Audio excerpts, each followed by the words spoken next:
জুলাই সনদ বাস্তবায়ন, পিআর পদ্ধতিতে নির্বাচন এবং গণভোট সহ ৫ দফা দাবিতে বাংলাদেশ জামায়াতে ইসলামী, ইসলামী আন্দোলন বাংলাদেশ, খেলাফত মজলিস, বাংলাদেশ খেলাফত আন্দোলন সহ পৃথক ৮টি রাজনৈতিক দলের যুগপৎ আন্দোলনের অংশ হিসেবে কর্মসূচি, সেই কর্মসূচির অংশ হিসেবে এখন কিন্তু এই পৃথক ৮টি রাজনৈতিক দলের হাজার হাজার নেতাকর্মী নিজ নিজ দলের ব্যানার, ফেস্টুন এবং প্লাকার্ড নিয়ে ঠিক মৎস্য ভবনের দিকে এগিয়ে আসছেন এবং তারা কিন্তু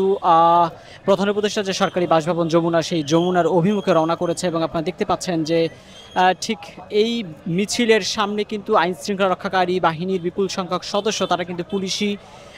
পাহারায় এই নেতৃবৃন্দদেরকে প্রধান উপদেষ্টা যে সরকারি বাসভবন যমুনা, সেই যমুনার দিকে আসলে এগিয়ে নিয়ে যাচ্ছে। এবং এখানকার চিত্র আপনারা দেখতে পাচ্ছেন যে পৃথক এই ৮টি রাজনৈতিক দলের কয়েক হাজার নেতাকর্মী কিন্তু আজকে অংশগ্রহণ করেছে। এবং এর আগে কিন্তু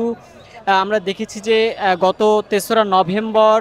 যুগপৎ আন্দোলনের অংশ হিসেবে এই পৃথক ৮টি রাজনৈতিক দলের শীর্ষস্থানীয় নেতাকর্মী তারা কিন্তু একত্রিতভাবে বসে আলোচনার মাধ্যমে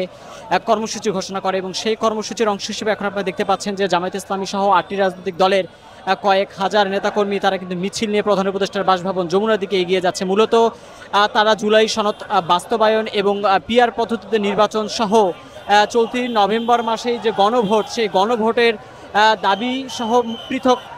৫টি দাবি নিয়ে কিন্তু আজকে প্রধান উপদেষ্টার বাসভবন যমুনার দিকে যাচ্ছে এবং তারা প্রধান উপদেষ্টার কাছে আজকে স্মারকলিপি প্রদান করবেন। এবং দেখতে পাচ্ছেন যে এই পৃথক ৮টি রাজনৈতিক দলের কয়েক হাজার নেতাকর্মীর পদচারণা এবং তাদের স্লোগানে কিন্তু এখন ঠিক মৎস্য ভবন এলাকাটি একটি জনসমুদ্রে রূপান্তরিত হয়েছে। এবং আমরা দেখেছি যে সকল রাজনৈতিক দল তারা কিন্তু তাদের যেই ব্যানার, ফেস্টুন এবং প্লাকার্ড রয়েছে সেটি নিয়ে